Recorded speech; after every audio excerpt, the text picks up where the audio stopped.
তো আজকে আমরা সবাই মিলে চলে এসেছি গ্রামের বাড়িতে।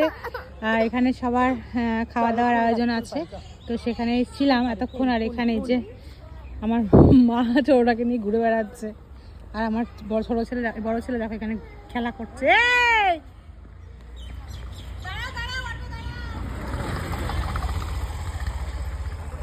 তাকাও, আমরা দেখো দেখো কিছুতেই ও থাকবে না, এখন ও গাড়িতে যাবে বলে ব্যস্ত।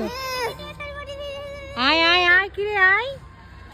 আমরা এসছি গ্রামের বাড়িতে, দাদার পছন্দ হয়েছে ওই জন্য দাদার কোলে উঠেছে, তাই না? এই যে দাদা ভাইয়ের কোলে উঠেছে বুনু। তাকাও তাকাও, আরেকবার তাকাও। এই দেখো এই দেখো। ওনে বাবা নে, ঠিক আছে ঠিক আছে।